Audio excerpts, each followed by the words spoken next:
Good morning, কেমন আছে সবাই? আমি তো খুব খুব খুব ভালো আছি। আমার সিম্পল ভেজের হ্যাপি লাইফস্টাইলে নতুন একটা ভিডিওতে তোমাদের সবাইকে জানাই অনেক অনেক অনেক অনেক ভালোবাসা।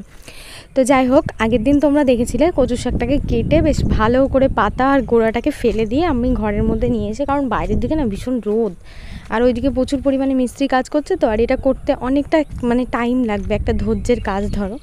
তো সেই জন্য ঘরের মধ্যে নিয়ে আসলাম। আর এই দিকে দরজাটা খুলে দিলে আমাদের ঘরে এত সুন্দর হাওয়া, এই দিকটা দিয়ে ভীষণ সুন্দর একটা হাওয়া আসে। তো ওই জন্য এখানে বসে ভাত খেতেই বলো, চা খেতেই বলো, সবজি কাটতেই বলো, আর এমনি বসে থাকতেও না খুব ভালো লাগে, খুব সুন্দর হাওয়া আসে। দক্ষিণ দিকে যেহেতু দরজাটার মুখ, আর দক্ষিণ দিক মানেই তো ধরো খালি হাওয়া। তো অনেকে রান্না করে, বাঙালরা এই কচু শাকের ছিল ছাড়ায় না, কিন্তু আমার আবার ছিল ছাড়ানো অভ্যাস, কারণ আমি ছোটোর থেকে মাকে দেখেছি, শাশুড়িকে দেখেছি, সবাইকে দেখেছি, কিন্তু ছিল না ছাড়িয়ে খেলেও ভালো লাগে, কিন্তু আমার ওই ছিল ছাড়ানোটা অভ্যাস, ওই জন্য ছিলটাকে ছাড়িয়ে নিচ্ছি। আর ছিলটা ছাড়ালে যেটা সমস্যাটা হয় কি, দু হাতে একদম বিচ্ছিরি একটা দাগ লেগে যায়, যেটা উঠতে চায় না, মোটামুটি 2-1 দিন উঠতে চায় না।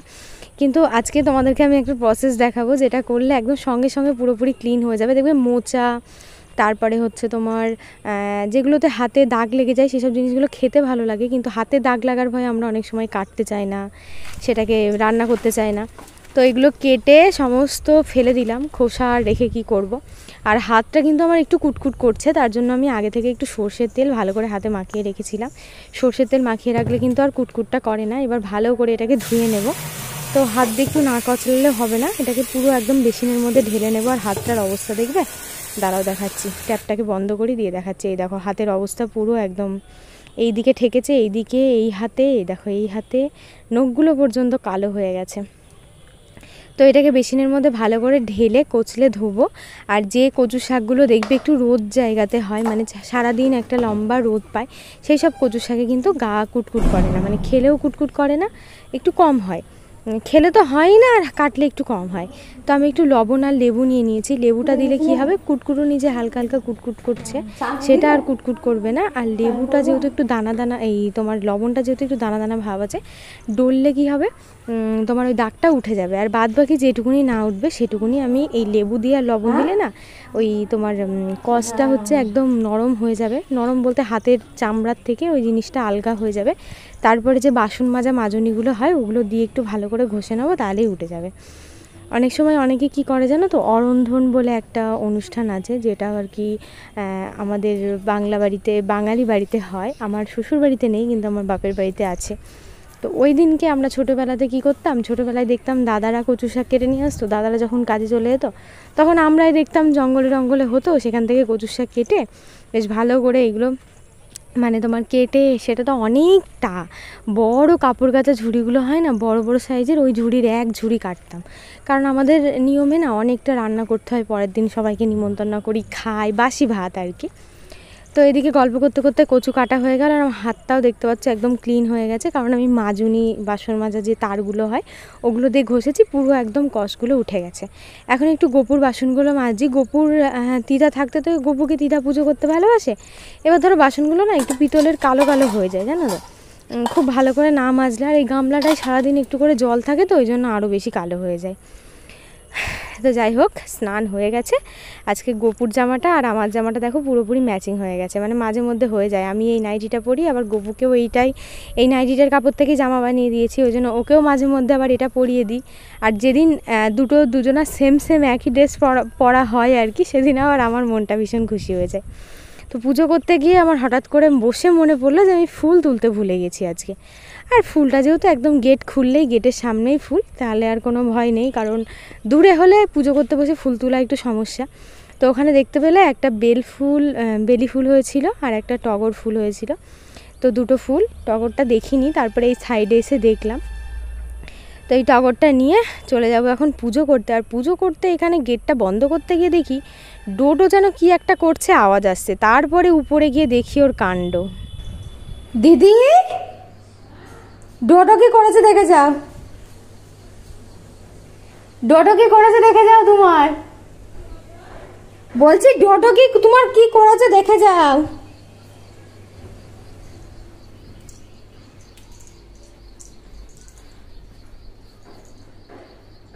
তুই খুব বদমাইশ হয়েছিস নাকি? হ্যাঁ, তো ফুল দুটো এনেছি, আর দেখবে আনকমন ফুল দিয়ে একটু পুজো করতে বেশি ভালো লাগে, কারণ সাদা ফুল তো প্রত্যেক দিন দিই। টগর আর বেল ফুল এটাও সাদা, আর সাদা ফুল কিন্তু গোপালকে দেওয়াই যায়, লাল ফুল দেওয়া যায় না। এই ফুল দুটো পেয়েছি বলে আমার পুজো করার মানে মনের খুশিটা আর কি আরেকটু বেশি হয়ে গেল। আর একজন দিদিভাই আমাকে বলেছে যে নর্মাল কলের জলই গপুকে খেতে দেবে, নাহলে একটু গঙ্গার জলের সাথে মিশিয়ে দেবে। কিন্তু দেখো কলের জল হ্যাঁ দেওয়া যায়, নর্মাল ট্যাপের জল দিলে কোনো সমস্যা হবে না, আর স্নান করালেও নর্মাল ট্যাপের জলে কোনো সমস্যা হবে না। কিন্তু একটা কথা, এটা আমি অনেক ছোটোবেলা থেকেই জানি যে কলের জল কিংবা গঙ্গার জল তুমি যেটা ব্যবহার করবে সেটাই পুজোতে ব্যবহার করতে হবে। আর দুরকম জল তো কখনও মিশিয়ে ঠাকুরকে কেউ পুজো দেবে না।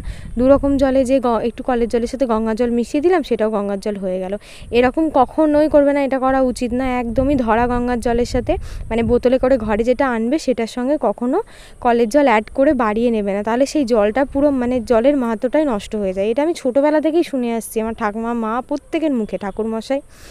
আর আমার ফ্রিজের একটা মেনলি সমস্যা কী হয়েছে দেখো, ফ্রিজের পাওয়ারটা দেখো কত কমানো আছে, একদম উইন্টারে দেয়া আছে, মানে একদম কম করা আছে। তারপরেও আমার মানে ভাত তরকারি কেন যে এত বরফ হয়ে যায় ডিপ ফ্রিজে, মানে আমার গোটা ফ্রিজটাই মনে হয় ডিপ ফ্রিজের কাজ করে, জানো তো।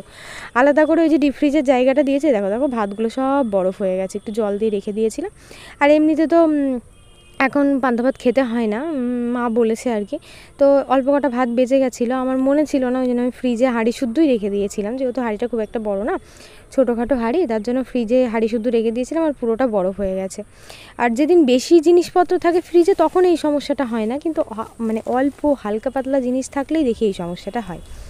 তো এখন রান্না করব কচু শাক। কচু শাক রান্না করার জন্য আজকে কালো জিরে ফোড়ন দিলাম, আর দুটো রুই মাছের মাথা, সেই দুটোকেই কিন্তু খুব ভালো করে ভেজে নিয়েছি, একদম লাল লাল করে ভেজে নিয়েছি। এর মধ্যে একটু রসুন দিলেও ভালো লাগতো, কিন্তু আজকে আমার ঘরে রসুনটা ছিল না, ওই জন্য রসুনটা দিলাম না। আর একটু আদা জিরের সাথে কাঁচা লঙ্কা আমি পেস্ট করে দিয়েছি, আর কয়েকটা কাঁচা লঙ্কা আমি তেলের মধ্যে দিয়ে একটু ভালো করে ভেজে নেব। এটা কিন্তু একদম কাঁচা কাঁচা করে দিয়ে নেব না, একটু ভালো করে ভেজে নেব, তাহলেই হবে। কারণ যেহেতু কচু শাকের মধ্যে অনেকটা জল থাকে, তো যখন ওই শাকটা দেবে লঙ্কাটা ভালো করে ভেজে না নিলে ওটা সিদ্ধ সিদ্ধ টাইপের হয়ে যাবে। আর ভেজে নিলে দেখবে ভাজা লঙ্কার কিন্তু একটা আলাদা স্মেল। অনেক সময় দেখবে বাড়িতে যদি আদা না থাকে রান্না করার সময়, তখন তোমরা একটা কাজ করতে পারো, হয়তো মাছের ঝোল করবে, আদা নেই, সেরকম সময় তোমার যদি ঘরে তোমার শুকনো লঙ্কা, এই কাঁচা লঙ্কা যদি তেলের মধ্যে জিরে দিয়ে, মানে একটু বেশি পরিমাণে, যেহেতু আদাটা নেই, একটু বেশি পরিমাণে জিরে আর তার সাথে কাঁচা লঙ্কা বেশ ভালো করে তেলে ভেজে নেবে, সেটাকে তেল থেকে ছেঁকে তুলে নিয়ে শিলে বাটবে, দিয়ে আলুটাকে ভালো করে কষিয়ে জল দিয়ে একদম নামানোর শেষ মুহূর্তে ওই আদা আর লঙ্কা বাটাটা ঝোলের মধ্যে দেবে, দিয়ে তরকারিটা নামিয়ে দেবে। দেখবে বুঝতেই পারবে না যে আদা ছাড়া তরকারি রান্না করেছো। আর মানে আদা দেওয়া তরকারিতে যত না টেস্ট হয়, ওই তরকারিটাতে বেশি টেস্ট হবে। আর কচু শাক হচ্ছে অনেকটা ধৈর্য নিয়ে রান্না করা একটা জিনিস, মানে অনেক ধৈর্য ধরে বসে বসে বসে বসে আর কি রান্না করতে হবে। যাদের একটু রান্নাতে ধৈর্য কম তাদের জন্য কচু শাক না রান্না করাই ভালো। আর এই যে দেখতে পাচ্ছ কতটা মানে সিদ্ধ করা, যখন কাঁচাতে দিয়েছিলাম কড়াই ধরছিল না, তারপরে একটু ভাপ দেওয়ার পরে দেখতে পাচ্ছ কতটা কমে গেছে। এরপরে দেখবে এই শাকটা অর্ধেক হয়ে যাবে। তো একটু শাক রান্না করলে একটু বেশি করেই করি, কারণ দিদিভাইকে দেবো। তো আমাদের বাড়ির এই বকুনি খাওয়া বুড়োটাকে দেখছো, এই বুড়োটা যখন উপর থেকে বকুনি খাবে তখন নিচে সুরসুর করে আমার কাছে চলে আসবে, আবার যখন নিচে বকুনি খাবে তখন উপরে চলে যাবে। আর ও দুষ্টুমি তো দিন দিন বেড়েই যাচ্ছে। আজকে মানে সোফার গদিটাকে না দেখলে পুরোটাই মনে খেয়ে নিত। যে বকবে তার থেকে ফচান করে পালাবে, দিয়ে সেখানে আর থাকবে না, দিয়ে আবার অন্য মানে বিপরীত জনের কাছে চলে যাবে। এখন দেখো দেখছো আমার গায়ের মধ্যে ঢুকে উড়ি, বাবারে কি ভালোবাসা দেখাতে এসেছে। শয়তান বুড়ো, এটা শয়তান বুড়ো, আমাদের শয়তান বুড়ো। চলো দেখি, ওদিকে কচুর শাক বসিয়ে এসছি, কতদূর কি হলো। এই লেগে গেল নাকি, গ্যাসটা বাড়িয়ে দিয়েছি। কচুর শাক লাগবে না, কচুর শাক তো জলের ভ্যাবসা না, এইটাকে যে এখন করতে কতটা টাইম লাগবে তার আর ঠিক নেই, অনেকটা টাইম লাগবে।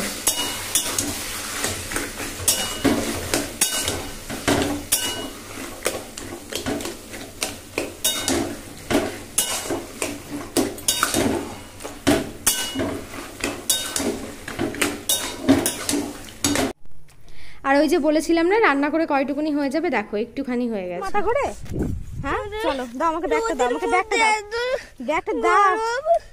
গরম তো কি করবো, চলো চলো চলো চলো চলো। কচু শাক খাবি না, তাহলে কচু শাকটা আমি নিয়ে নিই, ঠিক আছে? না আমি নিয়ে নিই, নিয়ে নি। তুই যে খাস না কচু শাক, খাবি?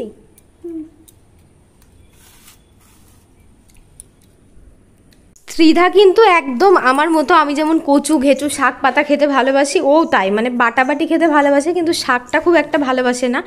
আগে খেত, এখন শাকটা মাঝে খাওয়া একদম খেত না। তারপর আবার এখন দেখছি আবার তোমার এই শাক বলতে পালং শাক, লাল শাক, কলমি শাক এইগুলো, কিন্তু এই কচুর শাক তারপরে হচ্ছে তোমার পাটা বাতা এগুলো মানে বাটাবাটি জিনিসটাও খেতে খুব ভালোবাসে। তো শাকটা জাস্ট এক কথায় ফাটাফাটি হয়েছে। এর মধ্যে যদি একটু রসুন দিতে পারতাম আরও ভালো হতো। আর এক রকমভাবেও কচুর শাক রান্না করা যায় নিরামিষভাবে, ডালের মানে ডাল বাটা দিয়ে, ওটাও ভীষণ ভালো লাগে খেতে।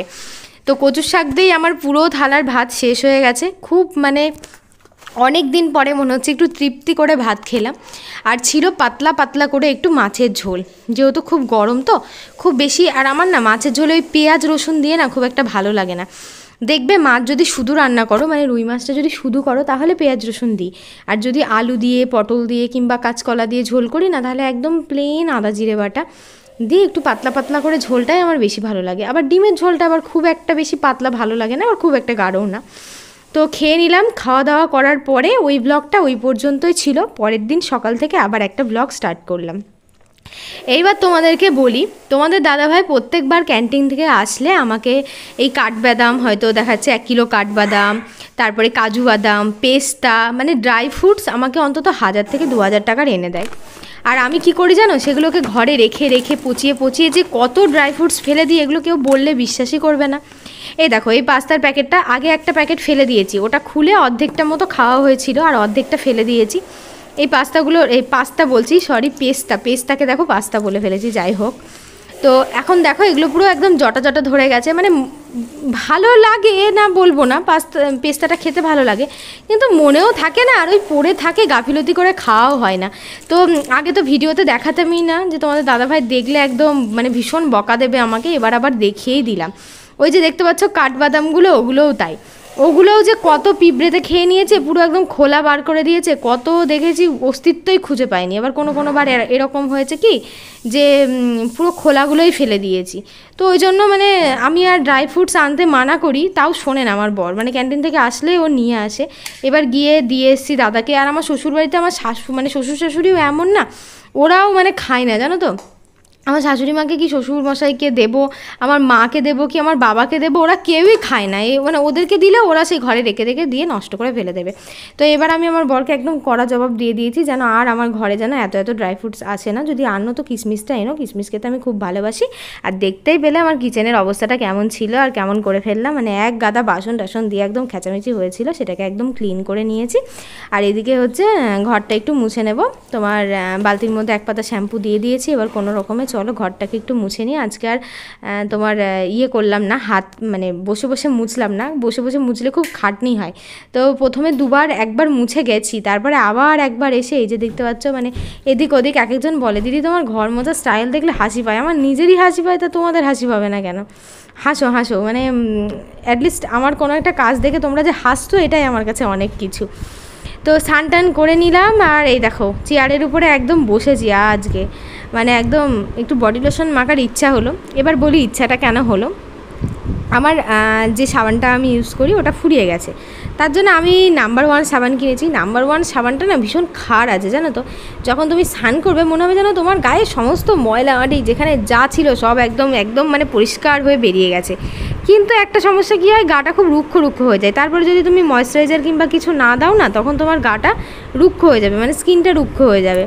তো ওই জন্য আবার একটু বডি লোশন মেখে নিলাম, আর একটু মুখে দেখো 1 ধাবড়া সানস্ক্রিন দিয়ে নিয়েছি। মুখটা তো একদম গরমের মধ্যে তেল প্যাক করছে, মানে মাঝে মধ্যে হঠাৎ করে ভূত ধরে আমার মাথাতে। কোনো দিন তো রোদের মধ্যে যাই মেয়েকে আনতে, তখন সানস্ক্রিন মাখি না। আবার কোনো দিন ঘরের মধ্যে বসে থাকি, তখন আবার একটু সানস্ক্রিনটা মেখে নিই। আর লিকুইড সিঁদুরটা ফুরিয়ে গেছে, এখন ড্রাই সিঁদুরটা দিয়েই কাজ চালাচ্ছি, যখন দোকানে যাব আনবো। আজকে আমার স্নান করার পরে একটা ভুল হয়ে গেছে, আমি ঘরটা মোছা লাগালাম। তো মোছা লাগানোর পরে দেখো প্রত্যেক দিন এই মানে মোছা লাগাই যে বালতিতেই আর কি যেটা থাকে ওটা ধুই, আর সানস্ক্রিন দিয়ে আমার মুখটা পুরো একদম মনে হচ্ছে একদম প্যাক করছে তেল। তো ওটাকে আমি বাথরুমে ঢেলে দিই। আর আজকে দেখো জলটা এর মধ্যেই ভরা আছে, এবার স্নান করলাম, জলটাও ফেলতে পারছি না, আকাচা কাপড়ের জল।